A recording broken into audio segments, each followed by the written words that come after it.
What do you think is going to happen tonight, TJ? I think Michigan's going to win. I do. I think that we're maybe coming back full circle in this sport where, two completely different offenses, right? Michigan has been kind of running this not ancient, but old school physical. We're going to beat you up at the line. We're going to possess the ball. We're going to run the ball down your throat. On the other side, you get Washington that a lot of it is just, hey, we're going to take our shots, man, just deep shot, 50-50 ball. We got freak receivers that can make plays. You've kind of seen they're more of a new school type offense where it's a lot of glitz and glamour and, maybe some more fun things to watch. I think maybe Michigan brings it back full circle to say this game's always been about physicality. It's always been about toughness. It's always been about grinding you out.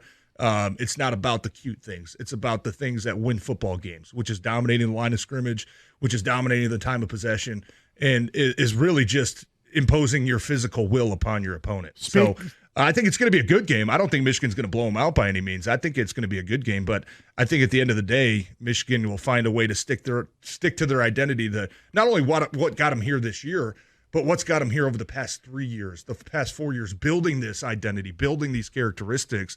I think they get a chance to go show it tonight, and I think they're going to come out with a win. John, speaking of the line of scrimmage, Michigan's offensive line, we know all about them. Obviously, Washington's defensive line, not noted to be good, but they do have Braylon Trice is really good off the edge.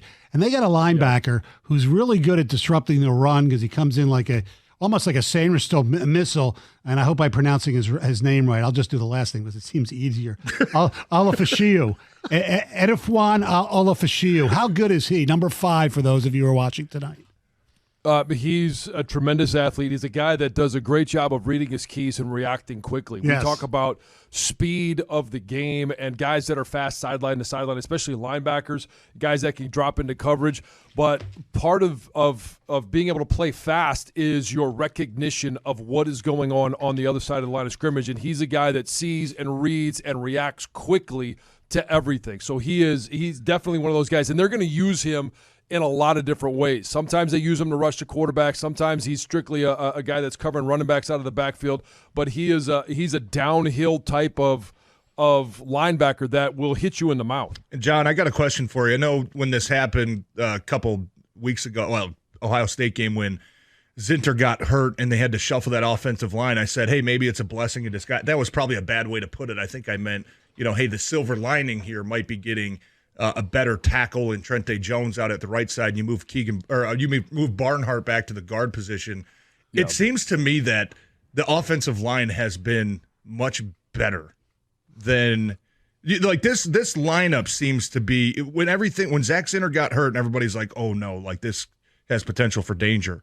It actually looks like that maybe those 5 guys, and maybe it's just having Trente Jones back at the tackle spot instead of Barnhart, has kind of solidified things. Do you see it that way?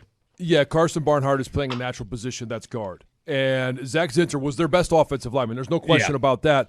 But Carson Barnhart at tackle is probably not as good as he is at guard. So you've got a guy in there playing his natural position. Trente Jones is a much better athlete at the tackle position. He bends well. He's got good balance, good pop. The one thing about Trente over the past 2 years, where last year he was a starter, he did not do a really nice or a good job of recognizing, and anticipating movement on the other side of the ball. Ball is snapped and a guy slants across his face. That seemed to be difficult for him to figure out when that was going to happen. Against Alabama, that defensive line did start moving a little bit, and he did a nice job of anticipating movement, blocking movement, staying square, keeping good balance in those. So I think it is a positive because against these pass rushers, whether it was Alabama or now Washington, you need a guy that is a tremendous athlete, has good footwork on the edge, and he provides that for Michigan.